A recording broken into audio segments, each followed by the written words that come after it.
program. What kind of Bible question do you have? What subject is of concern to you? Well, this is a program designed to offer you the opportunity to call in and ask questions or comments relating to the Bible. Our host and Bible teacher, Chris McCann, will respond by going to the Bible, the infallible Word of God. Our program is hosted Monday through Friday beginning at 8 p.m. Eastern Standard Time. On Sundays, it begins at 3:30 p.m. Eastern. Call our toll-free number at 888-969-9883. Again, that's 888-969-9883. There will be someone there to answer your call and give you simple instructions to be on the program. You can also join through Zoom video by going to ebiblefellowship.org and clicking the icon at the top. If you're calling in from another country, select the International toll-free button to find your country's number.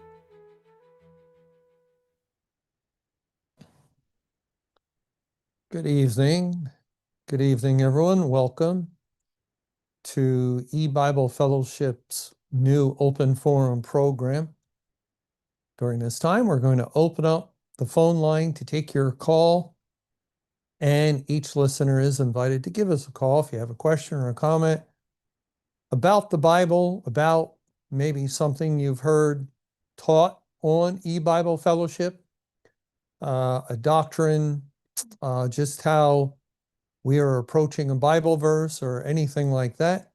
Or maybe you've been listening to some of the Bible studies, and we have a lot of Bible studies on our website, on YouTube, the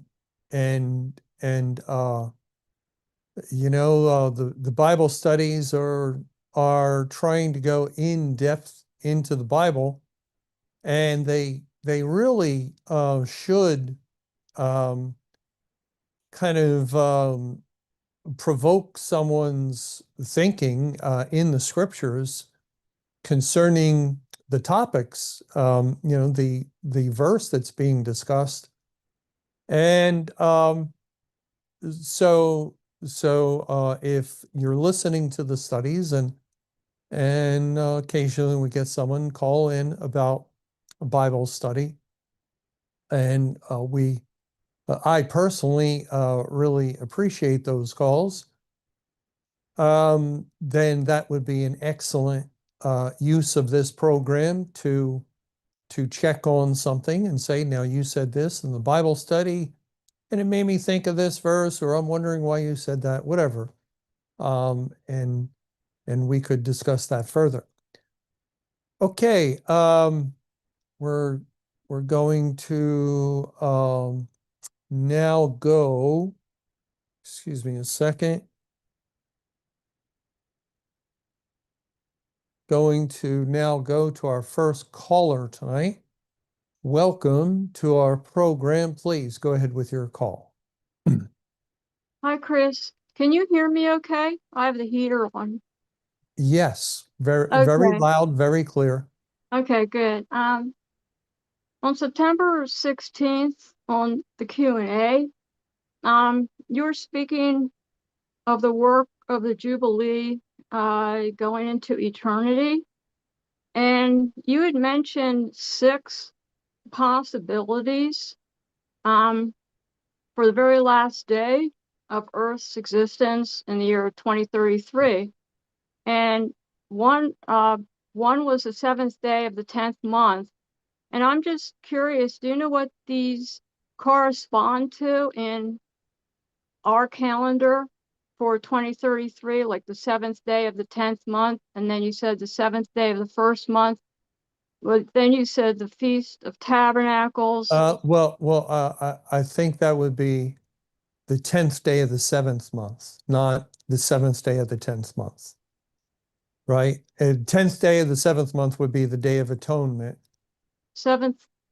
The Okay, 10th day, the 10th day of the Hebrew 7th month is the Day of Atonement. Oh, I'm sorry. I wrote it down. I Yeah, wrote it down really fast when you were yeah, talking. it's okay. Yeah, we all Sorry struggle about with a little dyslexia sometimes. that. I was, But yeah, the possible dates with in the year 2033 would be Passover, and Passover, there's a day of Passover. There's also the Feast of Unleavened Bread, which is called Passover. And Passover is from the 14th day of the Hebrew first month until the 21st day. And that would be about April 14th or 15th beginning. And another possible time for God to end the world would be in relationship to the time when Noah came out of the ark, since we know that the flood began on the 17th day of the second month of Noah's calendar in his 600th year, and that related to May 21, 2011, and because May 21 had the 17th day of the second month of the Hebrew calendar underlying it, and God made a connection there. So the flood, we know when Noah and everyone finally came out of the ark, it was the 27th day of the second month of his 601st year. And so the 27th day of the Hebrew calendar in the year 2033 would therefore be a possibility, and what day because, would that be? well, I don't know. I don't have that Okay. in front of me Okay. right now. But Okay. but that would be a possibility, because coming out of the ark, when the water has dried up, is like entering into the new earth. And the Bible even calls the world before the flood the world that then was. The world after the flood would be the world that is now. So even in the biblical language, it's like a new earth. But it would point to the new heaven and new earth. And so that day would be a possibility. And then there, I guess we would also have to consider the the well, I guess to be thorough, just to look at everything, we could look at the day of Pentecost, because the Holy Spirit was poured out on the day of Pentecost, and that in the year 33 AD, that was really a fulfillment of the Jubilee. And then in the seventh month, first day, which announces the Jubilee of the Hebrew seventh month, the 10th day, the Day of Atonement, the Bible speaks of the Jubilee, the trumpet sounding on the 10th day of the Hebrew seventh month, and then the Feast of Tabernacles, which is the 15th day, through, now that it speaks of 7 days of the feast, but the feast has 8 days reference and a ninth day that is a travel day. And in 2011, October 21st was the ninth day of the seventh month. Excuse me, not the ninth day of the Feast of Tabernacles, which would be 23rd of the seventh month. And October 7th in 2015, when I was looking at that, was also the ninth day, the travel day. And that would be significant due to the three feasts. We know God fulfilled spiritually Passover when Jesus was on the cross, he's the Lamb of God, and there was spiritual fulfillment of that. We know he fulfilled Pentecost on the day of Pentecost with the outpouring of the Holy Spirit. And the third feast is Tabernacles, also called Ingathering, which there's a spiritual fulfillment. I think that's certain. Starting in the year 1994, that would span the entire period of time. If 2033 proves correct, would be 40 inclusive years from 1994, 39 actual, and Israel dwelt in booths, tabernacles in the wilderness for 40 years. And the Feast of Tabernacles, God instituted to commemorate Israel's dwelling in tabernacles or booths during that period of time.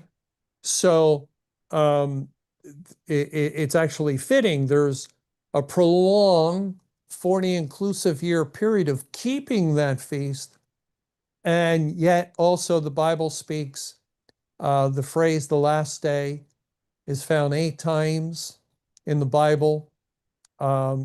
6 times Jesus would say something like, I will raise him up at the last day, or he will rise in the resurrection at the last day.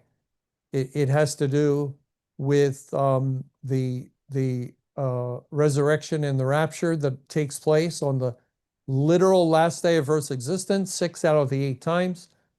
And twice it has to do with the Feast of Tabernacles, like in John 7, and also in the book of Nehemiah in the Old Testament, the last day of the feast. And that has been the kind of the driving force behind the idea. Well, God has to fulfill the feast. He connects the last day to the feast. He doesn't connect it to Passover. He doesn't connect it to Pentecost. He connects it to the Feast of Tabernacles. Also, Ingathering is held simultaneously.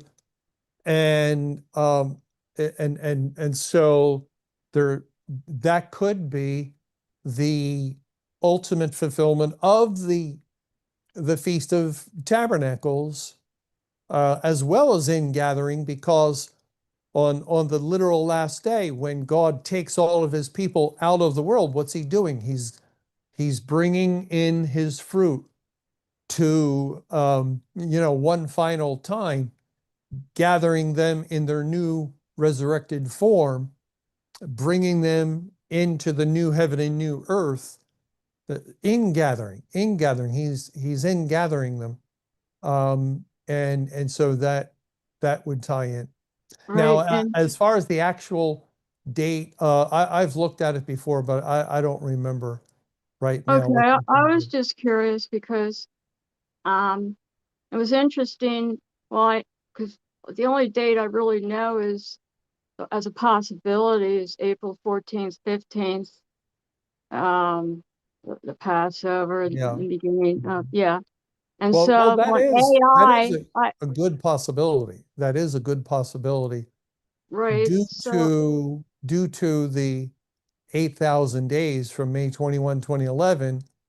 And I was looking at this recently, in Revelation 14, where it speaks of 1,600 furlongs.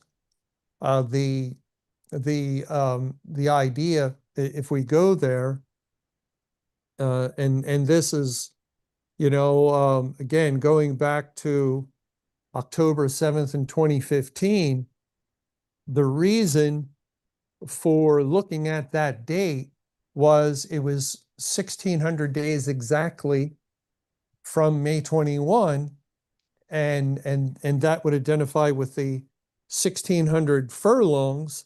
And also it was the last day of the Feast of Tabernacles. And when you put the 1,600 days together with 8,400 days of the Great Tribulation, that's 10,000. And 10,000 is completeness, and we have been looking for the completeness of the judgment. So I thought it fit. now, since it came and went, I realize it was wrong. But I also realize you need a whole lot more evidence.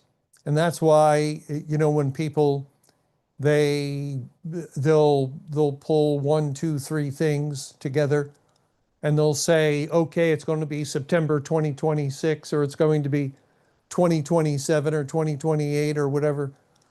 Immediately now, I know it's not going to happen. There has to be strong and many proofs to really direct us, and that's after October 7th, 2015. That's what I was going back to the Lord with, and I was basically thinking I'm never going to do that again. Just proofs of days, and that's what that was. The problem with 2015 didn't have the timelines. The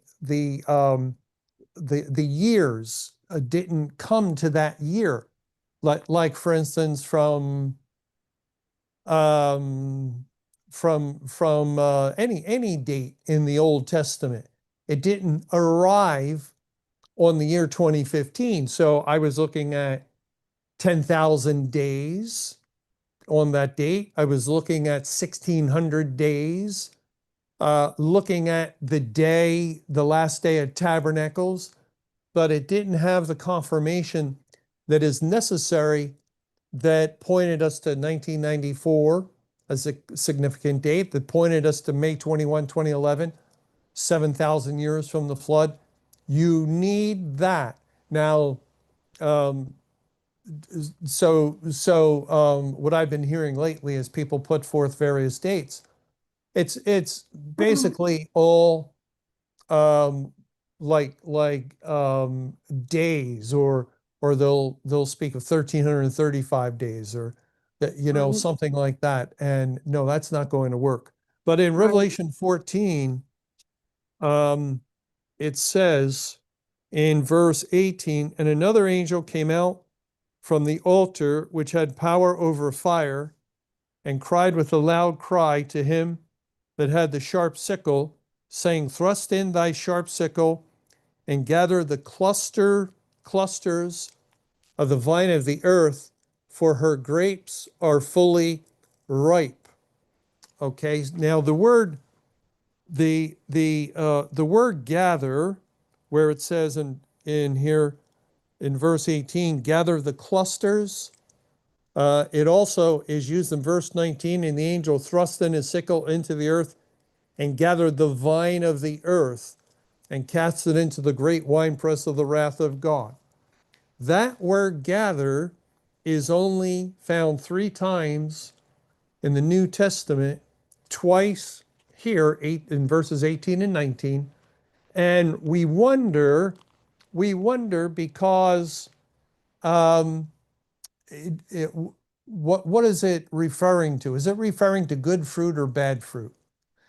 For instance, earlier here in verse 15 of Revelation 14, it says, and another angel came out of the temple, crying with a loud voice to him that sat on the cloud, thrust in thy sickle and reap, for the time has come to thee to reap, for the harvest of the earth is ripe.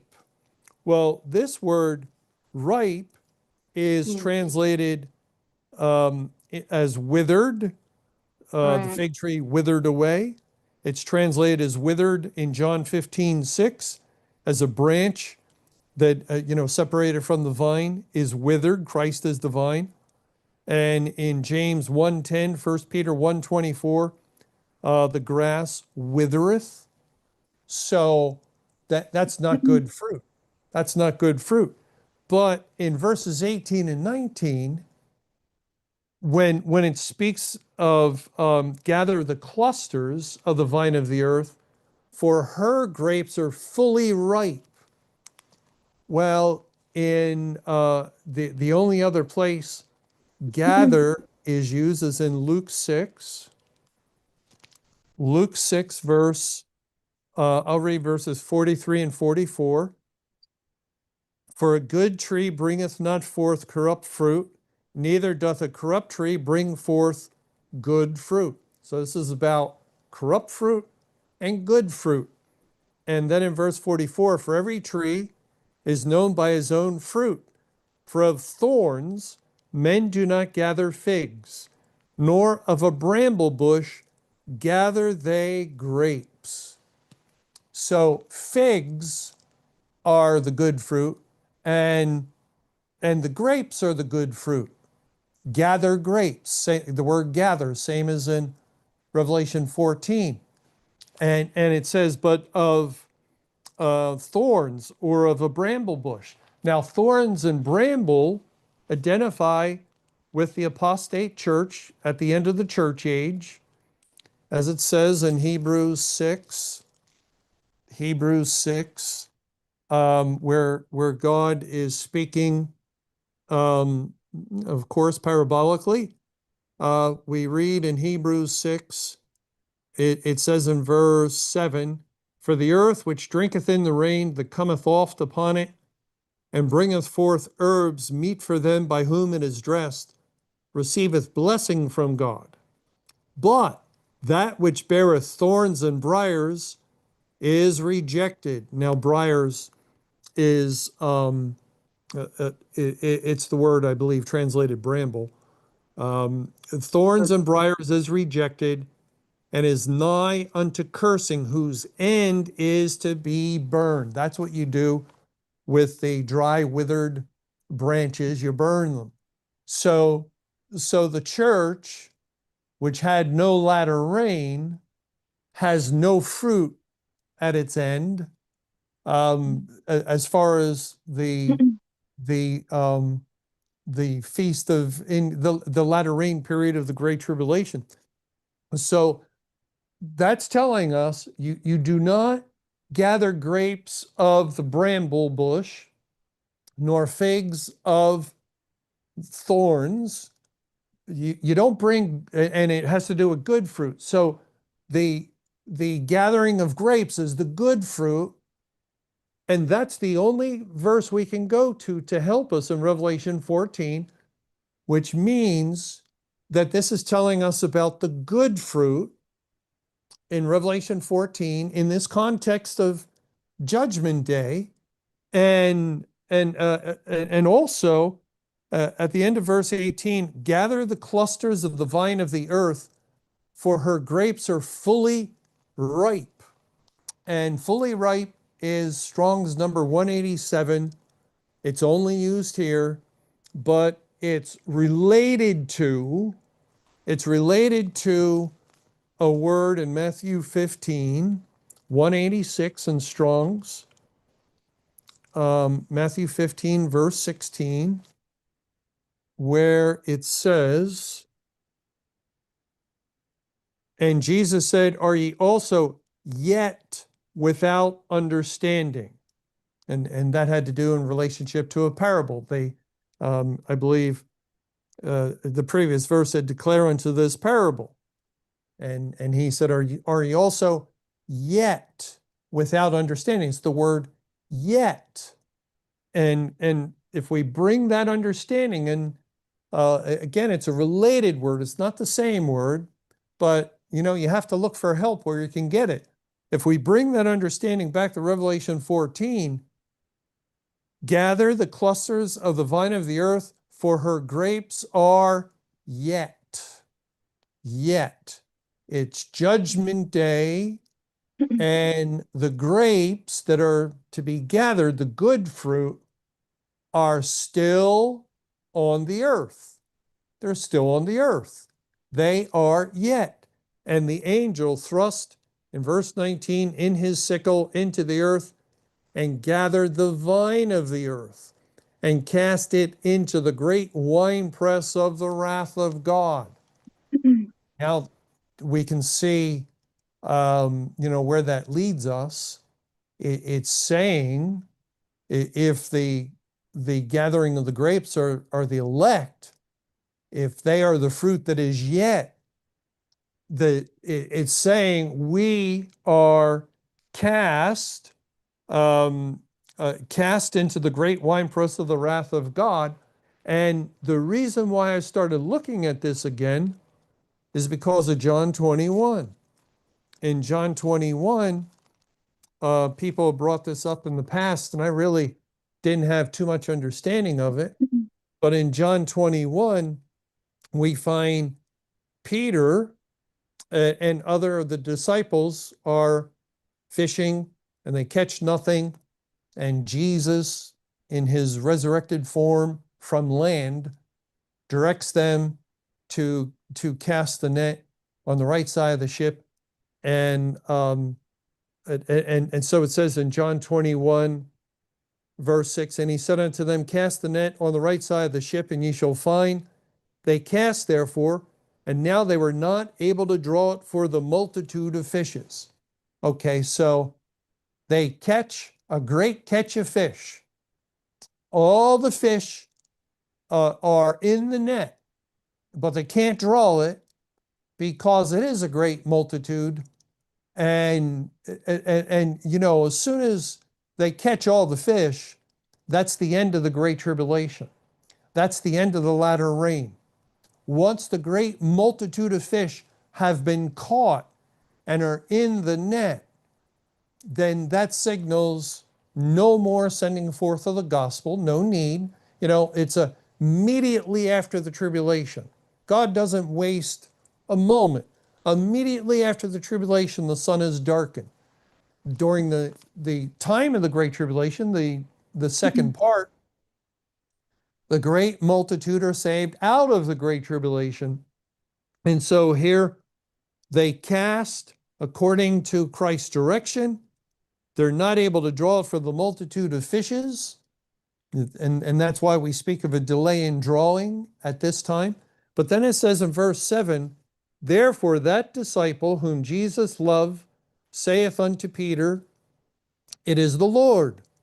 Now when Simon Peter heard that it was the Lord, he girt his fisher's coat unto him, for he was naked, and did cast himself into the sea. He girt his fisher's coat unto him, and the girding of the coat points to covering over nakedness, which points to salvation. In 2 Corinthians 5, we read this fisher's coat is 1903 in the Greek concordance. And it is tied to 1902, which is translated clothed upon twice in 2 Corinthians 5. It says in verse 2, for in this we groan, earnestly desiring to be clothed upon with our house which is from heaven, if so be that being clothed, we shall not be found naked. For we that are in this tabernacle do groan, being burdened, not for that we would be unclothed, but clothed upon, that mortality might be swallowed up of life. Clothed upon is, again, related to this fisher's coat. And you have to be clothed upon, lest you be found naked. And so Peter puts on his fisher's coat, clothed upon the righteousness of Christ, and then immediately cast himself into the sea. He cast himself into the sea. What does the sea represent in the Bible?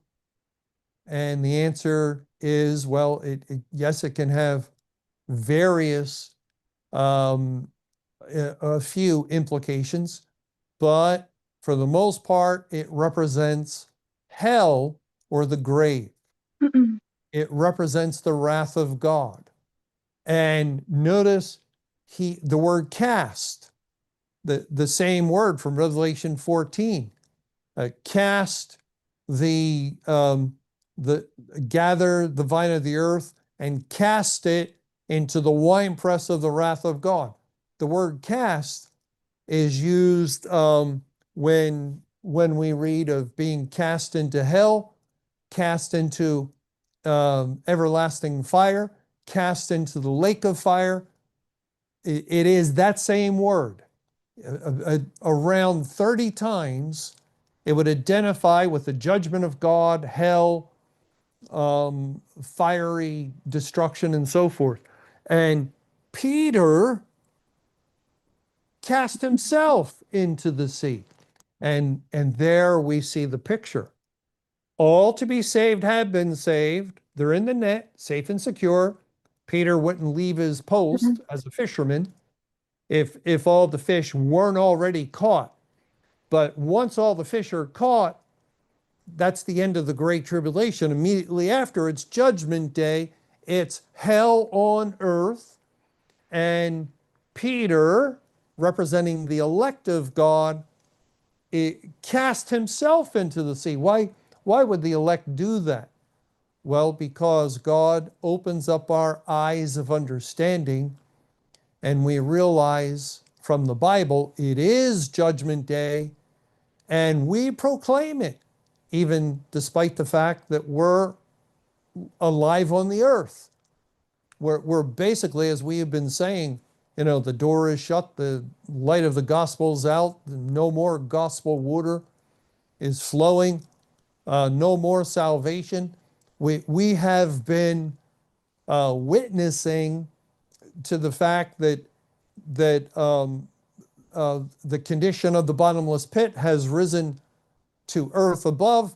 The nations have been turned into hell, and we are right in the midst of it. We are in agreement with it. Therefore, we've cast ourselves into hell as the Lord has used us to declare these things. And so looking at these two ideas, we can see that okay, now I'm sorry, I'm trying to come back to your how I got off on this. Well, that's interesting. Yeah. What was it that Said, well, you were saying then that I went off in this direction? I just wanted to make a statement. That's the main reason I'm calling, is because Mm-hmm. I wanted to check the moon phase on April 14th, 2033, and when I Googled it, AI responded, the moon will be in a full moon phase and will also be experiencing a total lunar eclipse. This means the moon will be fully visible in the night sky, appearing as a full circle, while also passing completely into the Earth's shadow. And then I was going to ask you to read 2 verses that might go along with that, but I don't know if there's other people on the phone. Well, Well, go ahead. Give could me you the just read verses. Isaiah 30, verses 25 and 26, and then Isaiah one more. 30:25. And there shall be upon every high mountain and upon every high hill rivers and streams of waters in the day of the great slaughter, when the towers fall. Moreover, the light of the moon shall be as the light of the sun, and the light of the sun shall be sevenfold, as the light of 7 days, in the day that Jehovah bindeth up the breach of his people, and healeth the stroke of their wound. And then following that, could you please read Isaiah 60, verses 19 and 20? Isaiah 60, verse 19. The sun shall be no more thy light by day, neither for brightness shall the moon give light unto thee. But Jehovah shall be unto thee an everlasting light, and thy God thy glory. Thy sun shall no more go down, neither shall thy moon withdraw itself, for Jehovah shall be thine everlasting light, and the days of thy mourning shall be ended. So I just wanted to share those verses Okay. to maybe they would correspond as the moon, as Judgment Day, and then Isaiah 60 into, eternity. So thank you, Chris. I All right. appreciate Well, your thank you. answer. Thank you for calling and sharing. And let's go to the next person on the phone tonight. Welcome to our program. Please go ahead with your call. Hi, could you go to Acts 21, sorry, Acts 28:1, please? Acts 28 and verse 1. And when they were escaped, then they knew that the island was called Melita, Okay, yeah. and that's Yeah. Malta. That's Okay, Malta. We yeah. understand it today. Okay, yeah, that was one of my questions. I was trying to study this verse of Melita, couldn't get anywhere with it. It was just a place, an island of Malta.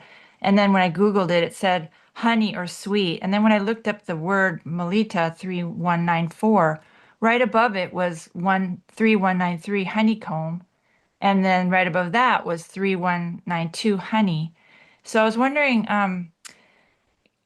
could it be that after the shipwreck in Acts 27, they left the ship, and you said that's a picture of the church, like leaving the ship like that? I was wondering Yeah. if they escaped to the island, and spiritually that could mean they went to a place of honey, like manna, we're being fed in Judgment Day. Well, I don't know, because it's not just the proximity of words in Strong's Concordance. It has to be, you have to see the similarity in the words themselves, the letters. Okay. And you could have, one word, Yeah. and Well, the word in the next number sequence right yeah. next to it could have nothing to do with one another. And I Okay. haven't looked that up. It's possible they're related, but I don't know. Okay. Well, then can you go to the word escaped? Because that might help a little bit more on my question.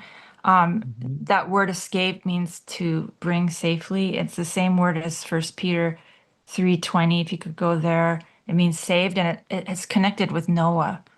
I was wondering if we could connect these two verses together. First Peter 3:20, Yeah. which sometime or aforetime were disobedient when once the long suffering of God waited in the days of Noah, while the ark was a preparing, wherein few, that is, 8 souls were saved by water. Yeah. So the saved is the same word as escaped in Acts 28:1. Yeah, the word escape is used a few places. For instance, Second Peter, I think chapter 2, where it says, or is that not the same? No, that's spared not. Luke 21,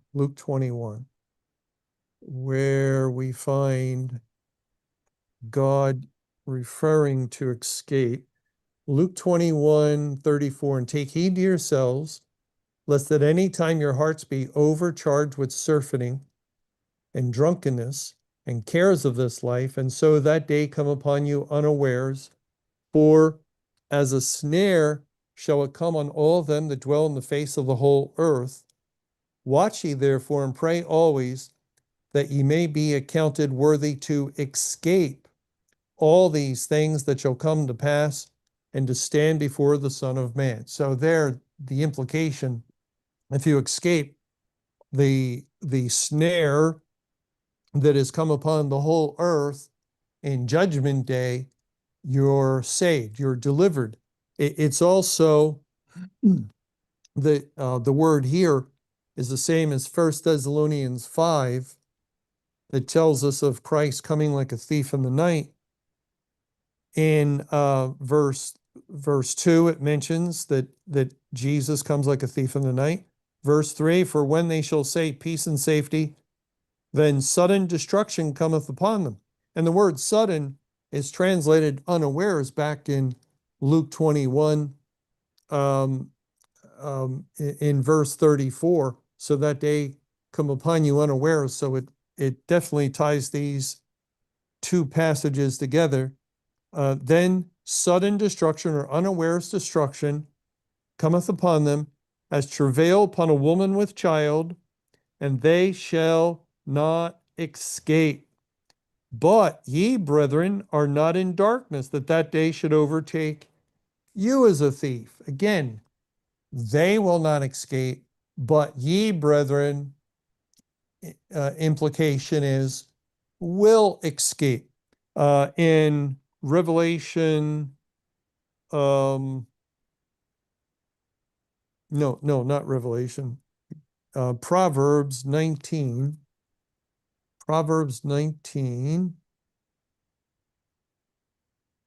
we read there,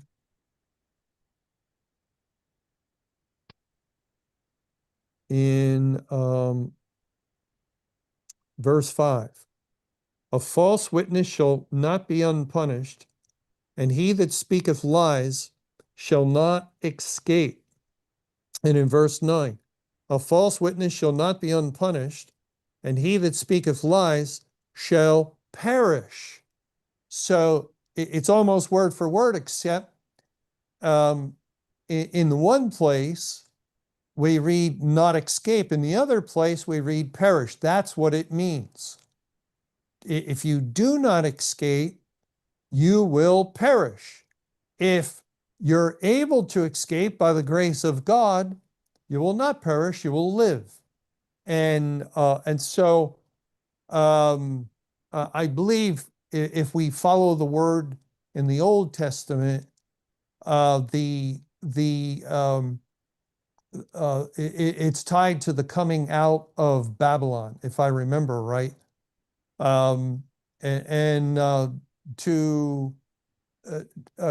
escape God's judgment upon Judah, one had to go to Babylon. So I believe it's tied to that. To leave the church at the time of the Great Tribulation, you escape the wrath of God that came upon the congregations as judgment began at the house of God. And also through salvation in the latter rain period, you escape the ultimate destruction of Judgment Day. So that's the idea. Now in Acts 28, it would be related to leaving the church, as chapter 27 described a shipwreck, and the ship in the Bible is it can identify with the corporate body, the outward representative of God's kingdom on the earth. It can be understood in a similar way as a vineyard.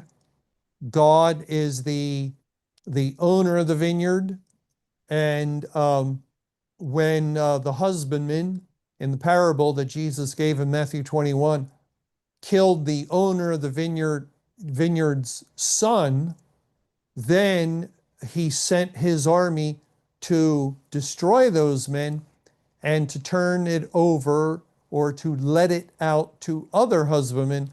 And that was the transition from the people of God being Israel of the Old Testament to the Gentiles, the churches and congregations of the New Testament. But in Isaiah 5, the vineyard is destroyed. The fruit produces a stench, and so God destroys the vineyard. And whenever we see a vineyard that's destroyed, that would identify with the church, because after the church age is over, which it now is, there is no other entity, no other corporate body that becomes the people of God in an outward sense. So they are the last. The church was the last entity God used, and that's why it's destroyed. It's not turned over to anyone else. Well, it's the same thing with the ship. If we read of shipwreck, that's the end of the church.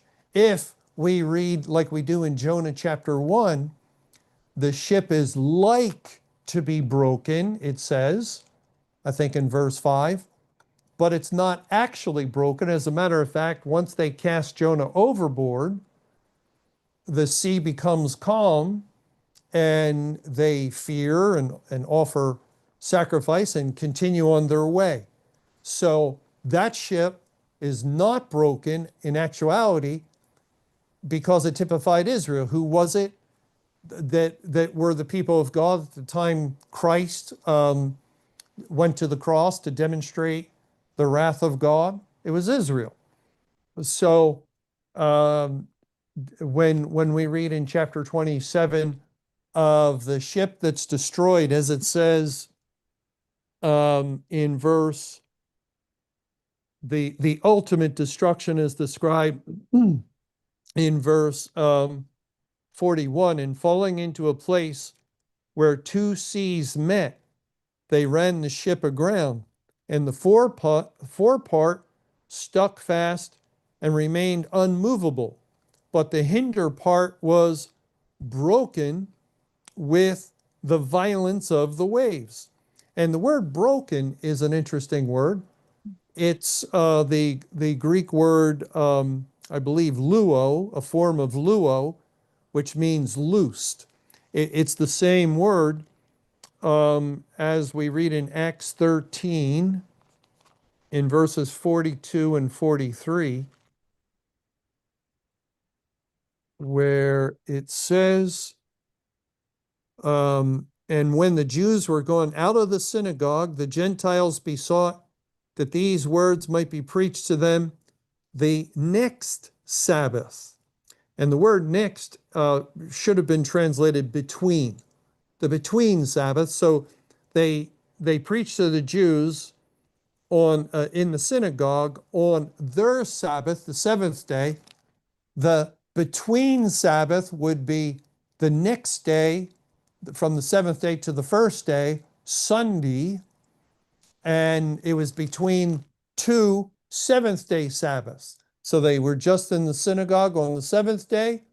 The between Sabbath is Sunday, which of course becomes the New Testament Sunday Sabbath for the New Testament era. And then the next Saturday would be the next seventh day Sabbath. So the Gentiles besought that these words might be preached to them the between Sabbath on Sunday. Now, when the congregation was broken up, many of the Jews and religious proselytes followed Paul and Barnabas, who speaking to them persuaded them to continue in the grace of God. When the congregation was broken up, that's the same word from Acts 27. It's a form of luo, Strong's 3089. So it's loosed. It's loosed. It's no longer established by God. The congregation of Israel that met on the seventh day Sabbath in the synagogue is now loosed. God has ended it. Just like Acts 27 is telling us about the church and its age, and when the ship is broken or loosed, it ceases to be the people of God. It ceases to be that outward representative of God's kingdom on the earth. And so, especially when we read the hinder part was broken. When Jesus is in the ship as there's a storm at sea and he's asleep, where was he asleep at? In the hinder part of the ship. So here, it's indicating that Christ is not there, because when when the stormy sea came against the ship, as he was within the ship in its hinder part, he arose and calmed the sea. But in this case, the ship experiences the raging storm that beats against it and destroys it. And as it says in, I think, 1 Timothy, faith is made shipwreck. And that would be the end of God's presence within the congregations. He uses false prophets to destroy the church. And if we look at raging sea in the Epistle of Jude, Jude verses 13 through 15, it speaks of false prophets who are like, I forget exactly how it's put in Jude. It's just one chapter, so Yeah, no I was need to just reading say the that. chapter. Yeah. In the Epistle of Jude, it speaks of Cain, Balaam, Korah, and verse 11 says in verse 12, these are spots in your feast of charity, when they feast with you, feeding themselves without fear. Clouds they are without water, carried about of winds. Trees whose fruit withereth, without fruit twice dead, plucked up by the roots. Raging waves of the sea, foaming out their own shame, wandering stars, and so forth. So the false prophets, the false gospels, are like raging waves of the sea. And what do raging waves do to ships? Well, they cast them, when a strong wave hits, they could capsize them, or they will throw them high up, and then they come plunging back down. And if the storm is ferocious enough, it will make the ship shipwreck, and it will take the lives of all on board. And so at the end, when Satan's loosed, he already has in place a great many tares within the congregations, and now the Spirit of Christ departs, his evil spirit enters in, takes his seat, and we have nothing but a stormy sea with no Lord present within the ship, the corporate body, to still it, to quiet the storm, to make it a calm sea. And it just keeps raging and raging, and the ship is being more and more beat about until it is completely destroyed. And that's our situation with all churches and congregations today. Every church, doesn't matter denomination, is part of the corporate body. The corporate body here is typified as a ship, a single ship. And this is really a vivid illustration, a historical parable vividly illustrating the destruction, practically piece by piece, of the church. And we can understand the force of the waves has to do with the tongues movement, falling over backwards, rolling in the aisles with holy laughter. It has to do with the free will gospel, which is a works gospel, or it has to do with the disobedience of God's commandments concerning qualifications of deacons and elders. And now women are pastoring, women are being elders, and they're teaching and having authority over men, or it has to do with failing to make sure the man who is that he's fit for the role of pastor according to the qualifications, that he should be the husband of one wife, raising his children well, and 1,000 other things, 1,000 erroneous doctrines and false gospels have destroyed the church and it's like waves of the sea, a storm that will not cease, that just rips apart the ship. And so that's why it goes on to say in verse 43, but the centurion, willing to save Paul, kept them from their purpose and commanded they which could swim should cast themselves first into the sea and get to land, and the rest, some on boards and some on broken pieces of the ship. And so it came to pass that they escaped all safe to land. There was 276 men, and 276 breaks down to 12 times 23. 12, fullness, and 23, the number for tribulation. Tribulation, the great tribulation time. And yet these men escape. So they would be picturing the people of God who make it safe to land. And Malta, or Melita as it's called there, would be a picture of basically the world. They're leaving the corrupt church, apostate church. The church age is over. Christ isn't there. Going to the land, and they're now not on board that ship. They have no identification with that ship. Just like the elect were commanded to get out of the church, go out into the world, or just like the Jews of old in the book of Jeremiah were commanded to go into Babylonian captivity. So here and outside the church during the second part of the Great Tribulation, well, you mentioned honey, which may be a related word, because certainly there was gospel blessing. The latter rain was falling everywhere, every nation experienced the latter rain. It was only within the church there was no latter rain. And that's not, just something that we say. In Jeremiah 3,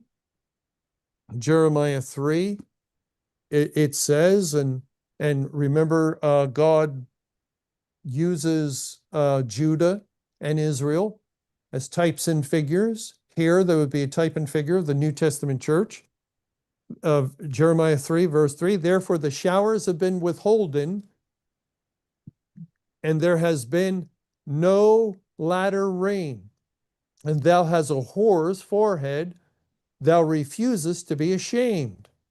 And so, actually, I probably should have read the first verse where God is speaking to Judah, and he says in the middle of verse 1, shall not that land be greatly polluted?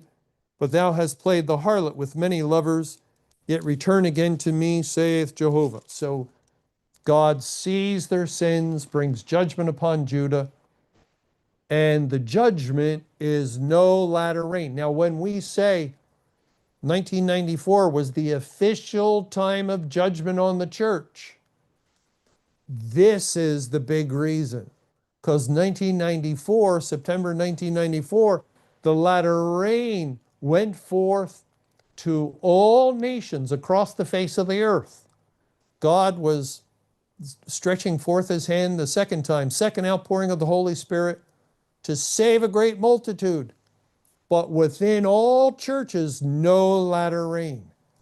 And that's why 1994 was the official judgment. The previous 2,300 days from 1988, well, there was famine everywhere. There was famine in the church, out of the church. There was no commission. The early rain had ceased that fell within the congregations, and God had yet to send the latter rain to the nations. So that's why we say virtually no one was saved. But once September 1994 comes and the latter rain goes forth, and the judgment upon all churches everywhere in the world is no rain, no latter rain for you. horrible judgment, isn't it? We know now when there's no salvation. There's no salvation available since May 21, 2011 for anyone in the world. It's a very grievous judgment. Well, that was the time of the church's grievous judgment. Therefore, the official judgment of God upon all churches began in 1994. But we have come to the end of our time tonight. I'm sorry if we didn't get a chance to get to everyone. Lord willing, we'll have another open forum tomorrow night at 8 p.m. Eastern. And hope you can join us then. But for now, may you have a good night. And may the Lord's perfect will be done.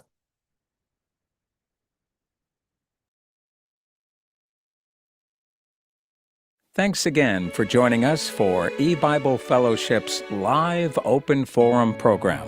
You can call in with your Bible questions Monday through Friday beginning at 8 p.m. Eastern Time and Sundays beginning at 3:30 p.m. Eastern. Until next time, may the Lord's perfect will be done.